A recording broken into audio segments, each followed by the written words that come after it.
What's up, guys? It's your boy Pelon, and we back at it. Check it out, guys. I've been doing a lot of video responses lately, and I'm really enjoying reacting to certain content and just kind of giving my 2 cents. I kind of feel like that's a great way to learn for all of us, right? You hear something, you either agree with it or you politely disagree with it. Shoot in your 2 cents, and everybody gets to see a different take on whatever the subject matter is at hand, right? So check it out. Today I want to respond to Clearbear. He's an indigenous activist. He's indigenous Mexican person, reconnecting with his roots, and I believe he's also a Ralph Lauren model. Great guy, man. Great guy, great content. I love everything he does, right? We need more people like Clearbear.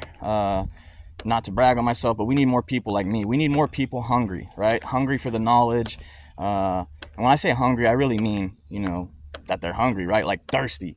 I eat, breathe, and sleep indigenuity, reconnecting, trying to educate myself and then pass the education around, right? That's what I try to do.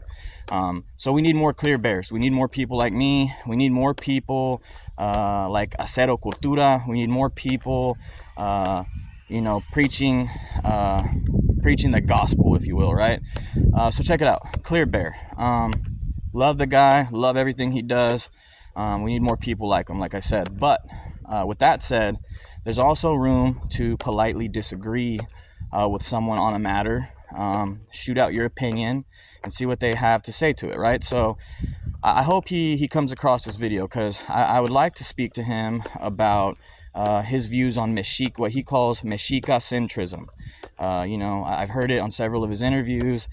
He says that, as reconnecting people, we're too Mexica centric, and I could see where he's coming from with that, but I will also explain why I don't think there's anything wrong with using the Mexica culture, not using, that's a bad word, let me say, tapping in to the Mexica culture for us to reconnect. In fact, I would also argue that not only is it a good jumping off point, it is or can be a great place to stay. It can be a home for us, right? And here's what I mean by that, right? So if Clearbear were in front of me, this is what I would debate him on, right? His views on Mexica centrism. So completely understand why he feels the way he does. I can see where he's coming from with that. But here's what I would say back to him. I would say, hey, check it out, Clearbear. Mexica centrism, brother. Okay, you got to understand that there's levels to this, right? There's levels to indigeneity. There's levels to how far one is disconnected, right? Different indigenous families have different levels of disconnection, right? Some families are super disconnected from their indigenous heritage. Others are not. Others are in between. It varies. It differentiates, right? And it goes on a case-by-case basis, right? With each individual or each family. Here's what I will say. So in my personal case, right, with my mother being Purepecha from Michoacan, my indigenous heritage was pretty well intact. When I say pretty well, I wouldn't say it was completely intact. There were bits and pieces missing, and we can get more into that later. But what was very intact in my family's case was that my mother was very, very proud to be indigenous. She always called herself a nativo, originario. That's the words that she always used, and indio, right? She wasn't so tribal specific until recent years, when the family actually sat down. She sat down with her siblings. I sat down. We did a lot of talking and trying to understand, who we were as people, as indigenous people. And, we always knew we were Purepecha, right?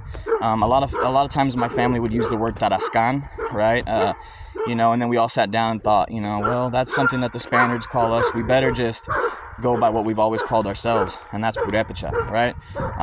So although my mother wasn't tribal specific in her mentionings or the way she raised me, she was very indigenous specific, if you will. She always let me know from a youngin that I was an Indian person, and I can't stress to y'all enough. You know, I have an interview up with my mom, just a little brief interview, but you can hear the pride in her voice, and you know, it's something that was dear to her, and she instilled that in me. So I would definitely say that I was raised indigenous. I was raised to know that I'm an Indian man, an Indian person, and that was important to her. Now, there wasn't tribe specifics mentioned so much. It was just, you're Indian. She would always tell me in Spanish, mijo, nosotros son indio. Nosotros son indio, right? We're Indian. That was very important to her, right? So like I said, there's levels to this disconnection within indigenous families, right? Or at least indigenous Mexican families, right? So, Mexica centrism. You know, maybe I got off a little bit there, but back to Mexica centrism. You got to really understand what Mexica culture is, where it comes from, because a lot of the stuff that we view today as Mexica or Azteca is in all actuality been taken, adopted, or inspired by the Tolteca, the Olmeca, right? A lot of people will tell you, you know, and agree that the Olmeca and the Tolteca are like the mother cultures. They are the grandmothers, the grandfathers, if you will, to all the other Mesoamerican, Native American nations that were in the Valley of Mexico, right? Or throughout Mexico. You know, they were very heavily inspired by the Tolteca and the Olmeca. So a lot of the artistry, the petroglyphs, the pottery, a lot of the culture we know as Mexica has actually been adapted and borrowed, if you will, or inspired by the cultures that were there before they arrived, right?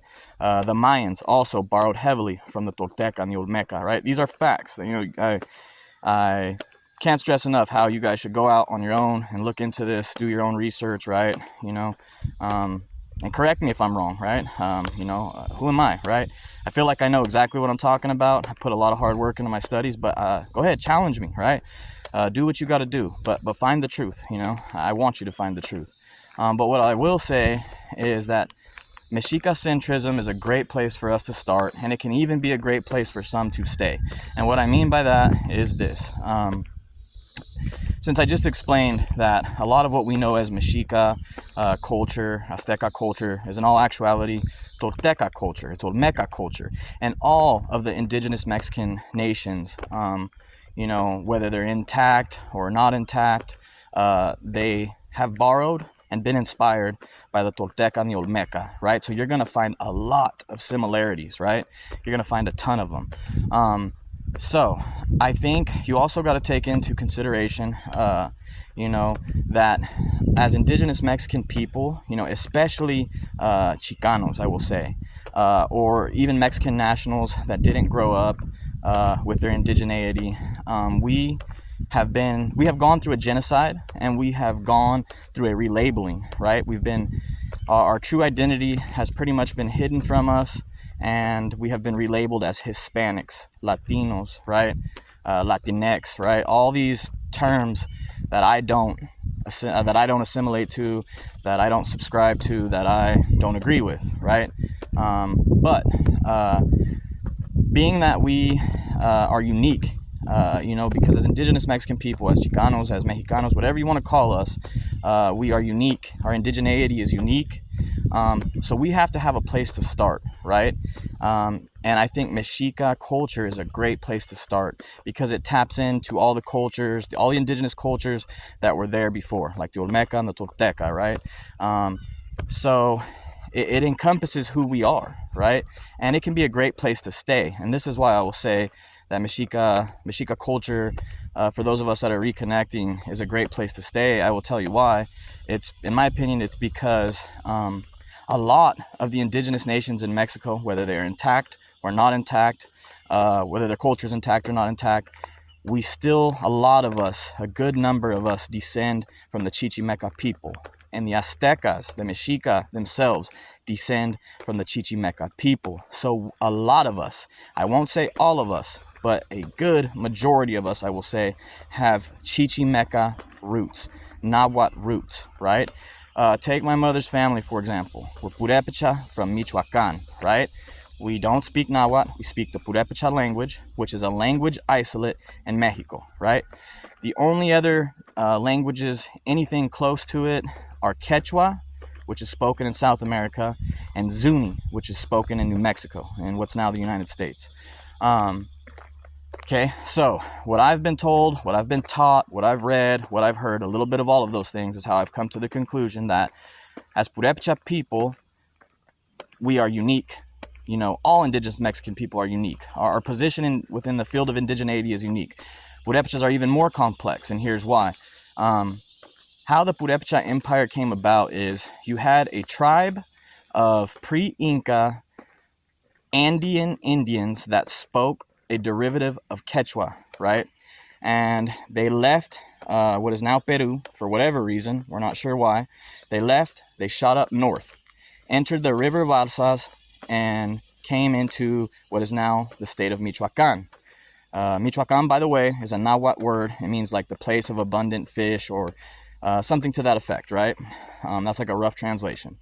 And it's a Nahuatl word, right? So these pre-Inca Quechua-speaking Indians, or these Andean Indians that spoke a derivative or similar language to Quechua, entered Michoacan. Upon their arrival in Michoacan, they came upon a Chichimeca tribe that spoke Nahuatl. This tribe went by the name of the Wakusecha. So the Wakusecha and these pre-Inca Andean Quechua-speaking Indians intermingled, intermarried, infused their cultures, infused everything. And you have these two tribes, one being Nahuatl, one being a derivative of Quechua, coming together to form what we now know as the Purepecha race, the Purepecha people, or the Purepecha Empire. So even as Purepecha people, we have Chichimeca roots. So let's say there's a Purepecha person growing up in the United States of America, and they're separated from Michoacan, just as I was, right? My mom's whole side of the family, all the elders are down there in Michoacan, right?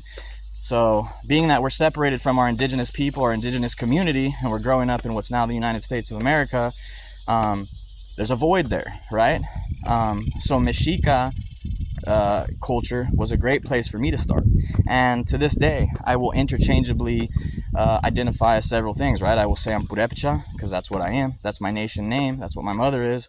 But I also use the term Mexica, right? And the reason why I say Mexica is because the Mexica people descend from the Chichimecas, as do I, right? And that's the reason why I say, you know, as Mexican people, you know, so-called Mexican people, so-called Latino people, we are unique, and the Mexica culture is a great place for us to start. Whether you're, you know, exactly Mexica or not, as a Mexican, indigenous Mexican person, you are most likely related or have roots to the Mexica people. You know, that's a fact, right? A lot of the indigenous nations in Mexico have Chichimeca origins, and the Aztecas descend from the Chichimeca people, right? I'll go a step further, and I will say not only are we native as Mexican people, or so-called Mexican people, not only are we native to this continent, a lot of us are native to what's now the United States. There is a big or a major connection between the Chichimeca groups that spoke Nahuatl and what's now the state of Utah, right? I believe that I personally have pinpointed where Aztlán is. I believe that it is in the state of Utah. I believe that it is Antelope Island on the Great Salt Lake. And there's a lot of reasons for that. There's 200 plus maps that indicate that, and just a whole lot of other things that we can get into later. But yeah, that's what I wanted to go over. That's my reason for not seeing a problem with this Mexica centrism, if you will. When you're as far disconnected as many of our people are, not all of us, but some of us, you got to have a place to start, and it makes sense. Mexica culture makes sense. It's what was there, you know, it's what was in front of us, it's what we had to go off of. Also, I think you could find a home there and just stay right there, you know. Not for everybody, but for some. And just know, as an indigenous Mexican person, you most likely are related or descend from the Chichimeca people. There's a very good chance of that. Another thing that I might add is indigenous Mexican people were unique also in the sense that, let's say a person from Michoacan that's of mixed indigenous blood, and let's say their Indian blood is Purepecha. Let's say they have a child by someone who's from Zacatecas, right? Or, and so now that person has indigenous blood from Zacatecas, right? Maybe they're Chichimeca, right? So you now have Purepecha further intermarrying with a Zacateca blood, right? And maybe they're Chichimeca. So now you have Purepecha and Chichimeca again coming together. Then let's say that child from that union or that marriage is born, and they move up to northern Mexico for work. Let's say they end up in Coahuila, right? And now they marry someone there, and that person is of indigenous mixed blood, and they're Coahuiltecan, right? So now you have Chichimeca, Coahuiltecan, and Purepecha all mixed up in one. Then that child decides to move back south to Michoacan, and maybe they're in the Pomaro region, right? And they marry a Pomaro Indian, right? Nahuatl. So now, and it goes so on and so forth, right? And that's how we're very unique. And if you watch the interview with my mother, I ask her, she says that she's American Indian, and I ask her, what nation? Do you know of a nation from your people? I know the nation, but it was for the viewers. And she says, well, we have a little bit of each tribe. The main one, though, is Purepecha. What she means by that is she knows the backstory on the Purepecha people, how there's Quechua roots there, there's Nahuatl roots there, right? She knows that. She knows that our family has, left Michoacan, came to what's now the United States, went back, and there's been intermarriages in between, with other types of indigenous Mexican people. So you will find on DNA results that we have various indigenous blood in us that comes from the various regions of Mexico, right? So we're unique. And so, yes, Mexica culture is a great place to start. It can even be a great place to stay. It makes perfect sense. It's not cultural appropriation. I will agree with him that it does in some manner, or can, not always, but can take away from the indigenous nations in Mexico that still have their culture intact. But usually the people that flock to Mexica culture when they're trying to reconnect are people that are so far removed from their original nations anyways that it's not really going to affect anybody per se, right? And I say that with all respect, and I'm very careful, or at least I try to be careful what I say. I don't want to offend anybody or anything. Clear Bear is awesome. I hope I get the chance to meet the guy. I hope I get to speak with him one day. I personally, guys, I hope for the day, and I would love to be a part of coming together, of us all coming together, right, to form a contemporary modern day nation. I hope to one day see that as indigenous Mexican people, we have a landmass to call our own, a reserve for us. I hope to one day see an open border policy with what's now the United States of America, where Mexican people who identify as Native American can come across that border, that imaginary line, freely as they so choose, for work or for whatever, or to join the rest of us on the reserve. I hope that we one day have a reserve. I hope that we one day have a language program in place to learn our indigenous languages, whether it be Purepecha or Nahuatl or Mayan or Zapotec or whatever the case may be, right? I hope that we one day can come together, form a constitution, and have a modern day contemporary nation. It can be done.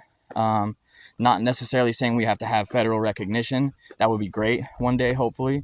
But we just need to get back to the old ways. We need to get back to loving one another and sticking together, not knocking each other, right? The Métis up in Canada did it. I heard Clear Bear speak on that. And, I was thinking that before I even heard him mention it. The Métis, that word is French for mixed blood, just like mestizo from the caste system, in our case, means mixed blood. Mestizo, Métis, very similar words from two European languages, one being French, Métis, the other mestizo, Spanish, right? I also think we could take that word mestizo, it's been a negative because it comes from the caste, from the Spanish subjugation system to wipe out indigeneity, so it comes from a negative place. It's a negative word, mestizo, but I believe we could flip it. We could take a negative and turn it into a positive.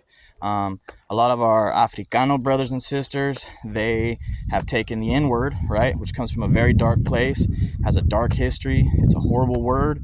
but they have taken it. They use it amongst themselves. Not all of my brothers and sisters do that, but some do, and they have every right to. It's their word. It's their place in history. I like what they've done with it. They've taken it from a negative and turned it into a positive. It's now a term of endearment amongst certain people, and that's great. I don't see why we couldn't do something similar with the word mestizo. Who knows? Maybe we create a contemporary nation, write out a constitution, work together to buy a piece of land, petition the BIA, petition the government. Let me tell you, we have broken treaties out there that are still active, that are still alive. Neither side has revoked. You have the Treaty of Hidalgo, still active, it's still going, right? We have 200 plus maps that show that we descend from what's now the state of Utah. Some of those maps, 200 plus maps from 1702 to 1848, I believe. Some of those maps are tribal specific and say Antigua Residencia de los Aztecas. Some of those maps are less tribal specific and actually say Antigua Residencia de los Indios Mexicanos. So that would, if you're going off of the maps that say Indios Mexicanos, that's a very broad, those are broad strokes, if you will, right? So there's room for all of us to fit in there. Anybody who identifies as indigenous Mexican can get in on that, right?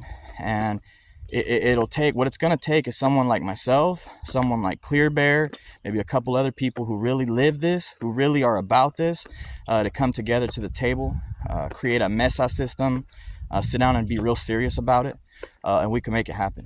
We can really make it happen. We have a broken treaty to work with.